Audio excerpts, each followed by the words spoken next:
La TVT au cœur de l'information.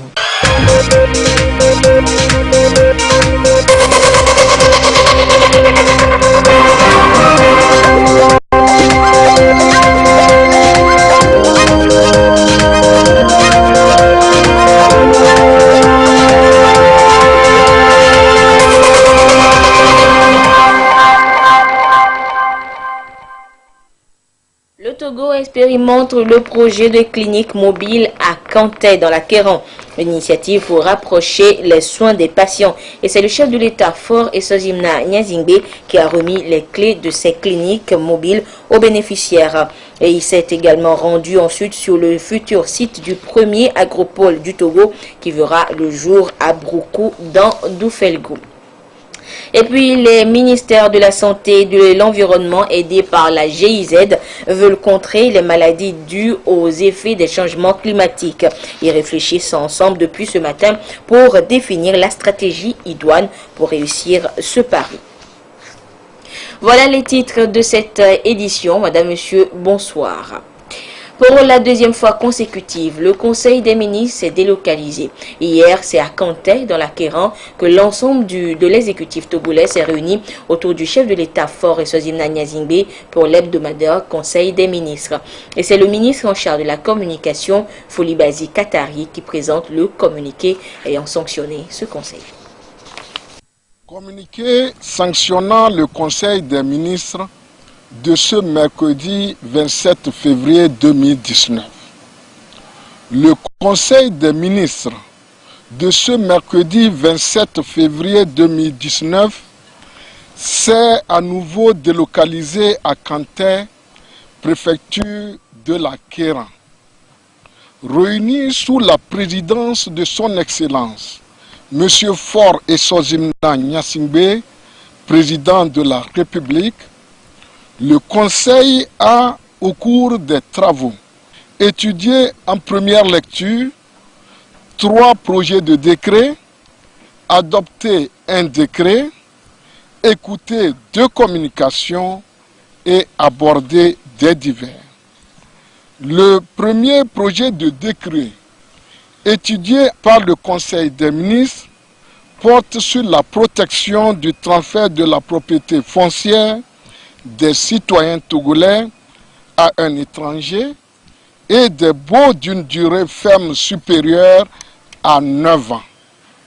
Les 3 projets de décret étudiés par le Conseil des ministres portent respectivement sur la procédure collective d'inscription de droits fonciers collectifs, l'organisation et le fonctionnement de l'Observatoire national de la politique de l'aménagement du territoire et l'institution de visa de localisation. Le décret adopté par le Conseil des ministres précise les modalités de mise en valeur des terres rurales agricoles autres que celles appartenant à l'État et aux collectivités territoriales. En effet, la loi 2018-005 du 14 juin 2018 portant code foncier et domanial en tant qu'outil essentiel de développement durable des espaces concourt à la bonne mise en œuvre de la politique agricole nationale en prescrivant des normes, notamment celles relatives à la mise en valeur et à la gestion des terres rurales. Elle répond par ailleurs aux objectifs de préservation de l'environnement, d'amélioration de la qualité du cadre de vie et de renforcement de l'attractivité économique. Ainsi, le décret fixant les modalités de mise en valeur des terres rurales agricoles, autres que celles appartenant à l'État et aux collectivités territoriales, fixe les conditions dans lesquelles doivent être mises en valeur les terres rurales agricoles appartenant au privé. Il contraint tout propriétaire d'un fonds de terre rural à la mettre en valeur sous peine de voir attribuer son exploitation à toute personne qui en fait la demande avec obligation d'engager la mise en valeur selon les conditions du bail. L'adoption de ce décret favorisera assurément le développement de l'agriculture et permettra de lutter contre la spéculation foncière. Au titre des communications, la première communication présentée par le ministre chargé de l'économie numérique est relative au New Economy Workshop, programme de formation du groupe Alibaba à destination d'institutions publiques togolaises pour le mois d'avril 2019. Il faut rappeler qu'à la suite de la visite du chef de l'État dans les locaux du groupe Alibaba en Chine, en septembre 2018, le ministère des Postes, de l'économie numérique et des innovations technologiques a reçu de la part du département de la coopération internationale du dit groupe une invitation pour la participation des cadres et fonctionnaires des ministères et institutions de la République au New Economic Workshop.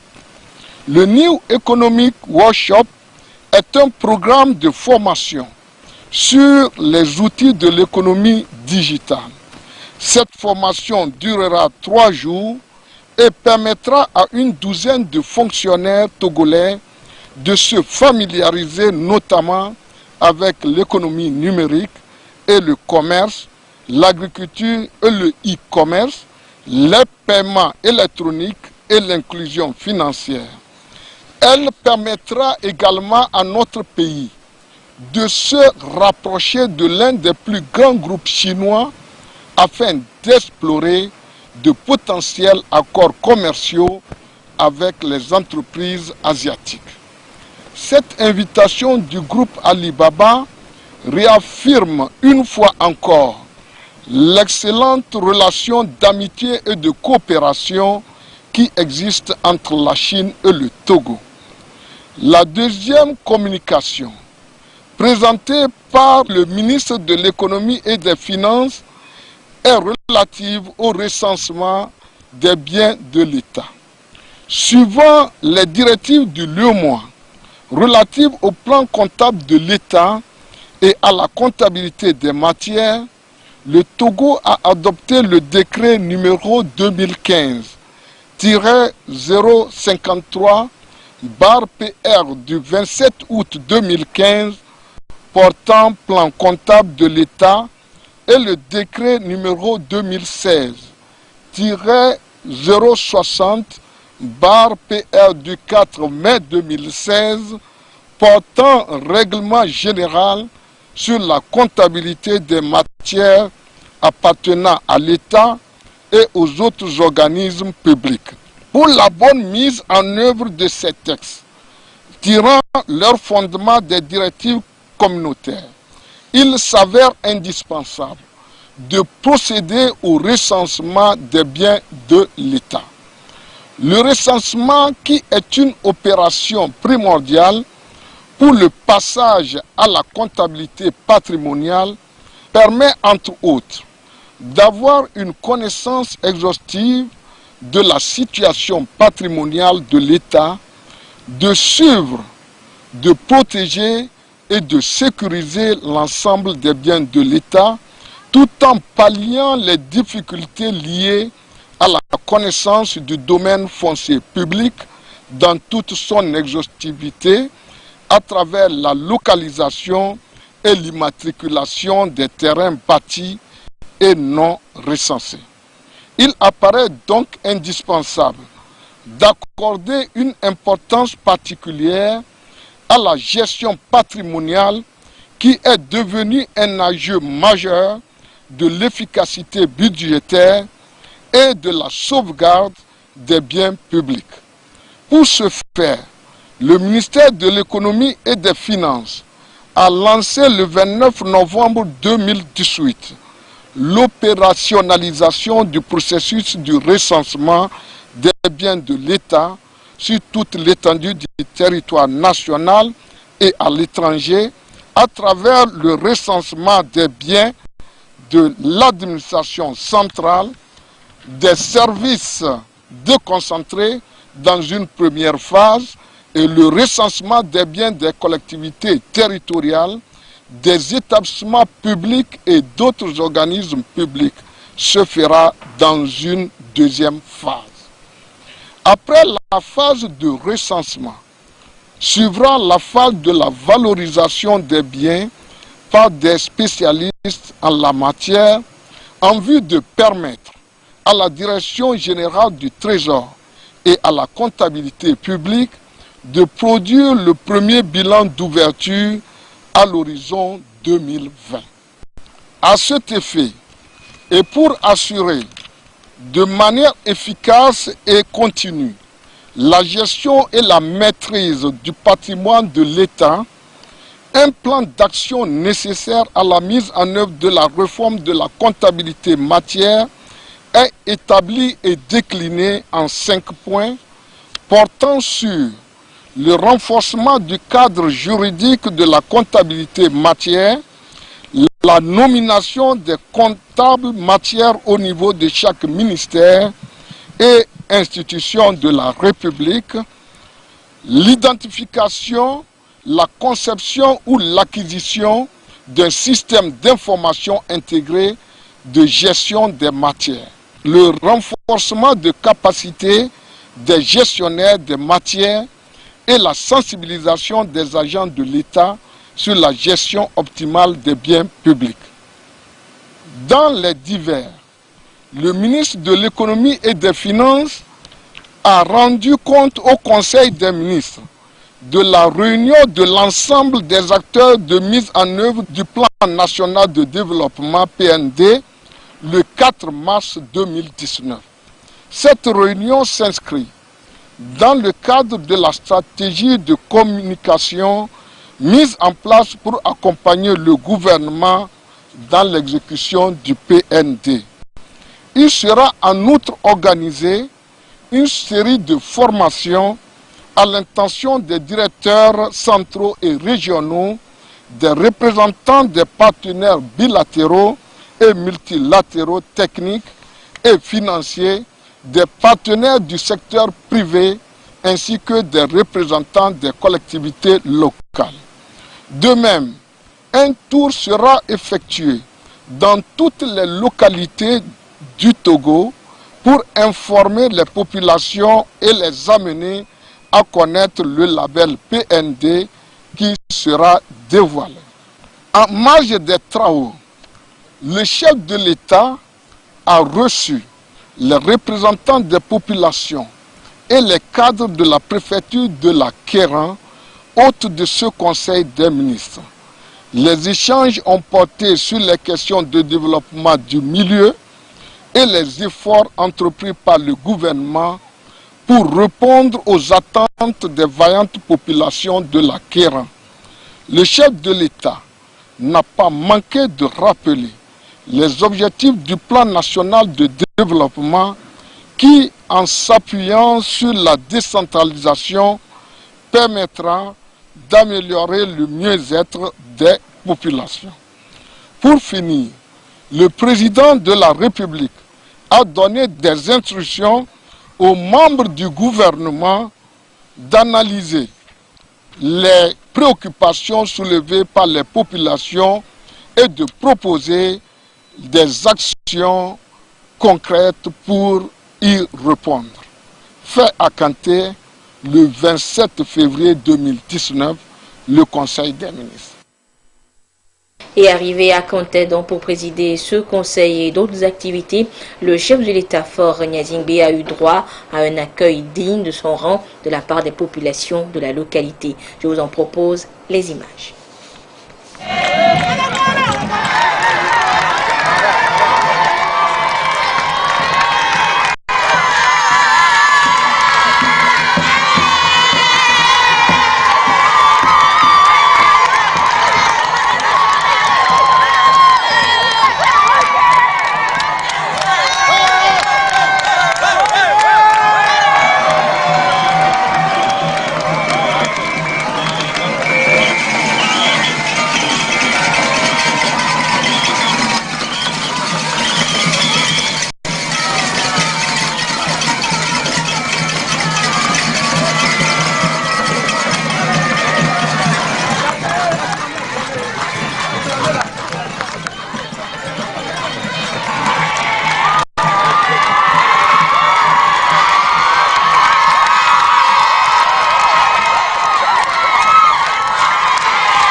Et après le Conseil des ministres délocalisé donc à Cantet, le président de la République a échangé avec les forces vives de la préfecture de la Kéran. Il s'agit entre autres des représentants, des leaders d'opinion, des jeunes, des femmes et des cadres du milieu. Le président de la République les a d'abord félicités pour l'accueil qui lui a été réservé.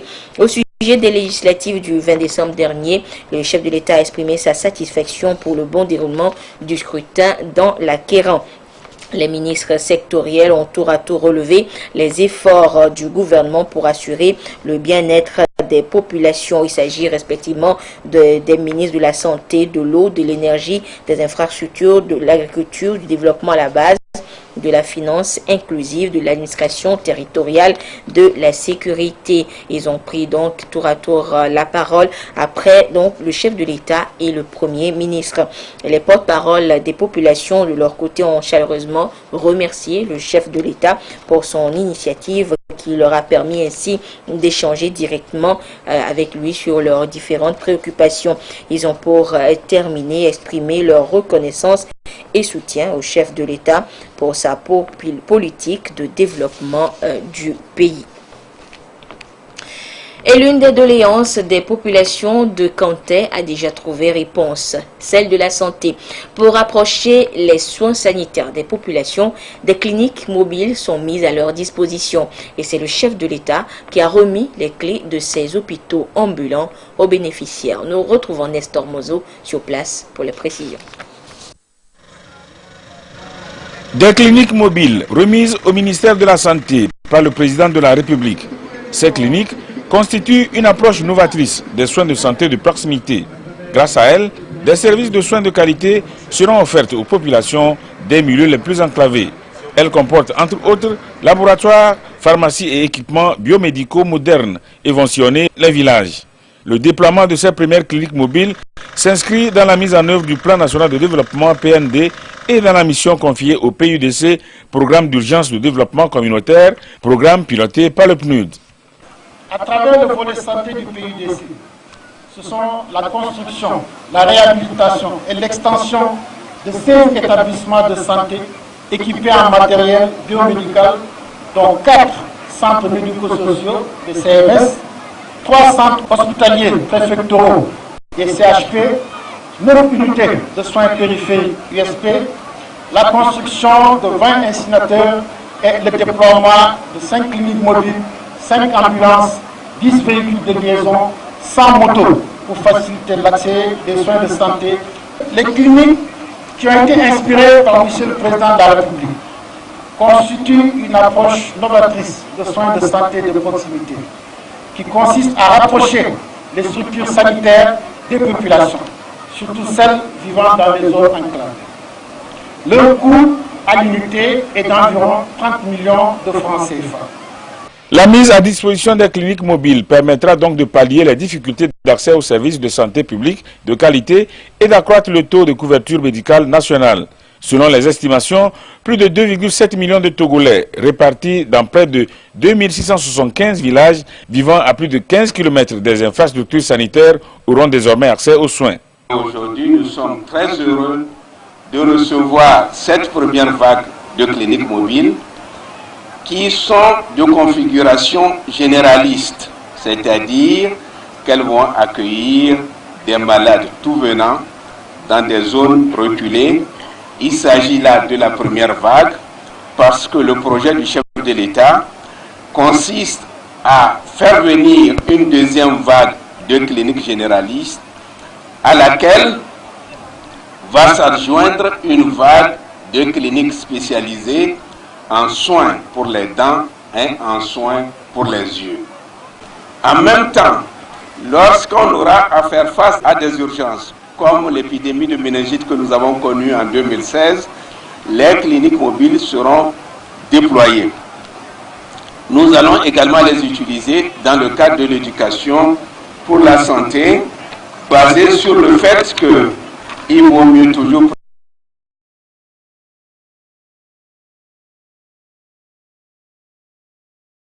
régions. Elles seront déployées selon un programme et un calendrier qui seront portés à la connaissance des zones objets de visite. Et le Togo expérimente donc les cliniques mobiles à Kanté et les agropoles à Broukou dans Doufelgou. C'est là que sera implanté le tout premier agropole. Les travaux de construction de l'agroparc vont bientôt démarrer et le chef de l'État a voulu s'assurer personnellement du choix du site en s'y rendant. Le compte rendu avec Nestor Mozo depuis Broukou. Visite du président de la République du site de construction de l'agroparc de l'agropole de Broukou. L'agroparc constitue le cœur de l'agropole. L'agropole qui de son côté est une organisation de la production, de la transformation et des services connexes. Comment fonctionne un agroparc? Des explications ont été fournies au chef de l'État par des responsables de la PRODAT, agence de promotion et de développement des agropoles au Togo. Nous avons ici l'agroparc de Broukou qui fait 46 hectares dans lequel seront installées des infrastructures qui permettront à des usines de s'installer pour pouvoir acheter la production qui sera faite dans le bassin de la Caran sur la production stratégique. L'intérêt pour la population, c'est que l'agroparc leur permet de ne pas aller loin pour trouver du débouché. Donc, lorsque l'agroparc est dans votre zone, vous avez des usines qui sont capables d'acheter de manière régulière et à bon prix ce que vous allez produire. Et donc, lorsqu'on installe l'agroparc en plein milieu d'un bassin de production, c'est qu'on rapproche le producteur de son débouché naturel et on met à sa disposition les intrants, les facilités, l'appui technique, etc. Dans la mise en œuvre de l'agropole de Broukou, le sésame sera l'une des filières de culture. Les producteurs qui ont opté pour cette filière ont reçu des semences. D'une quantité de 5 tonnes, ces semences leur ont été offertes par le chef de l'État. Nous allons donner un bon résultat. Ce sésame, on doit tenir ça dur dans notre région. Nous allons produire ça très bien. On doit remercier le chef de l'État. L'agropole de Broukou dans la région de la Kara sera le premier à être mis en place au Togo. Il est financé par l'État togolais et la Banque africaine de développement BAD. D'ici à 2030, le gouvernement envisage d'implanter une dizaine d'agropoles à travers le pays. L'impact des changements climatiques sur la santé humaine, les voies et moyens pour minimiser ces effets sont en étude depuis ce matin à Lomé. Les représentants des ministères de la Santé, de l'Environnement et tous les acteurs impliqués dont la GIZ réfléchissent ensemble sur le sujet et des données fiables disponibles seront donc récupérées pour des actions concrètes à mener. Le compte rendu depuis Lomé de Ramdan Bassina.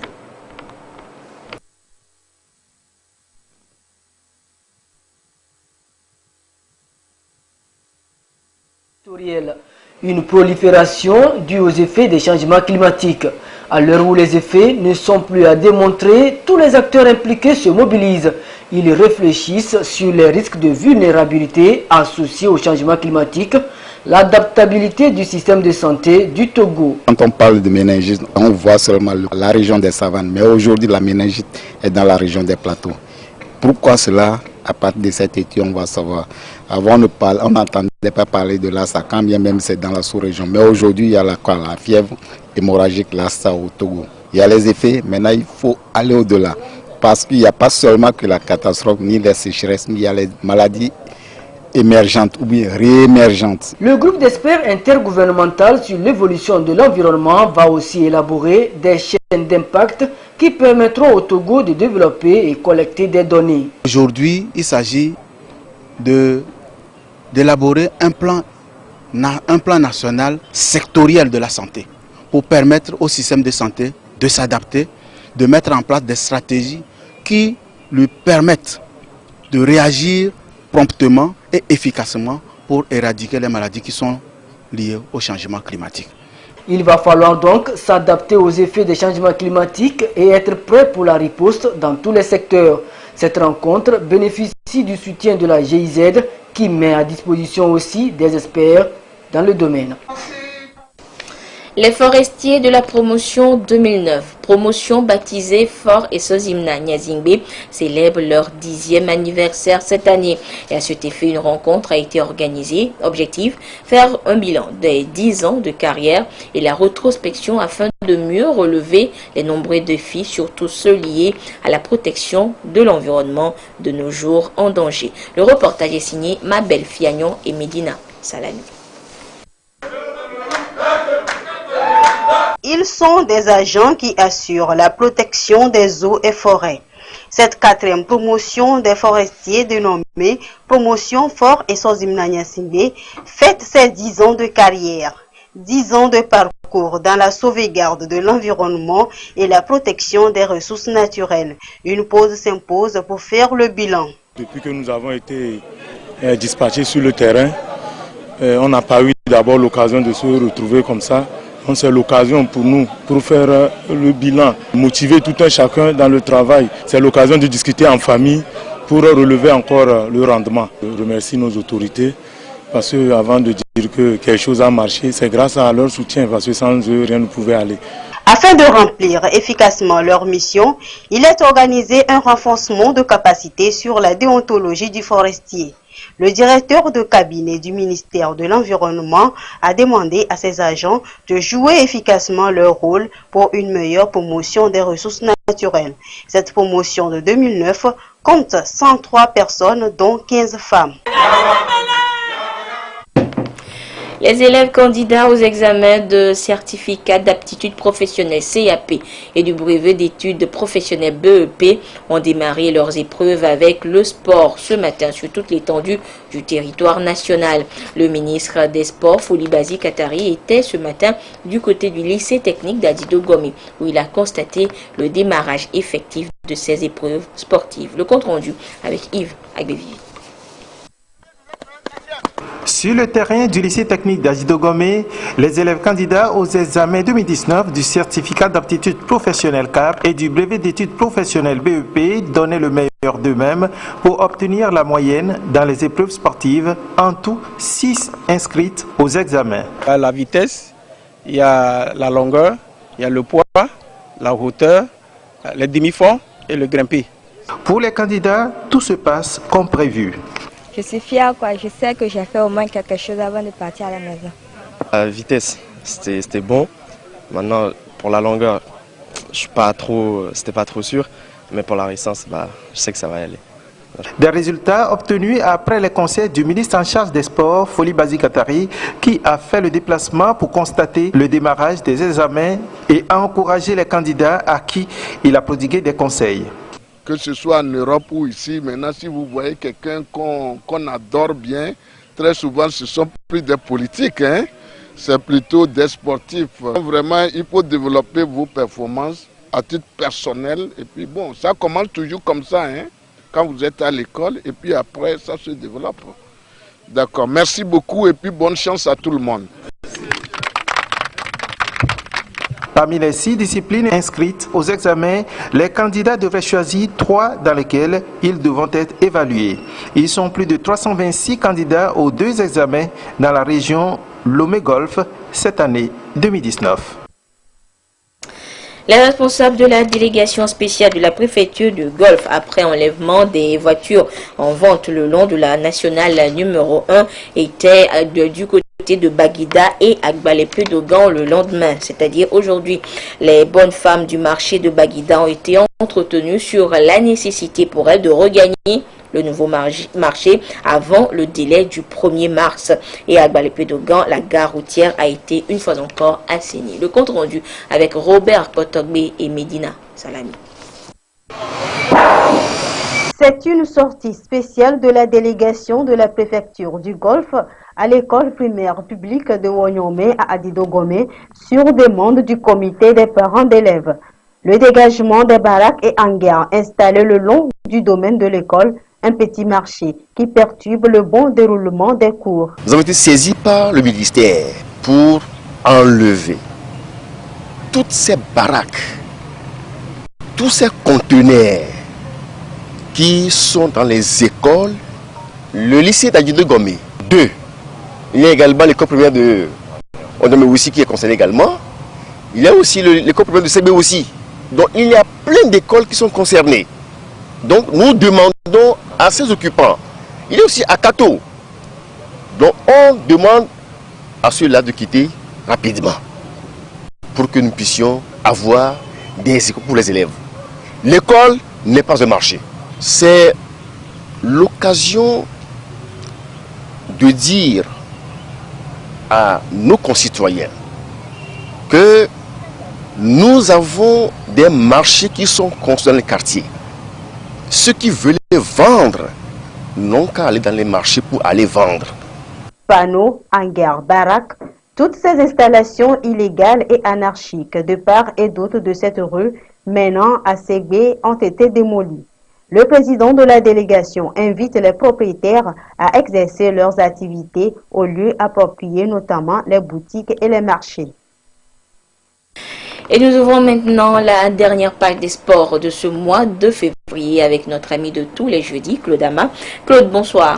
Bonsoir Anita. Et Claude, que du sport au menu de cette dernière page des sports donc de ce mois de février. Et la 6e édition du tournoi de la révélation dans le Vaud a été ouverte samedi dernier par la rencontre Lionceau FC d'Atikpamé contre Young Stars Academy de Vaughan.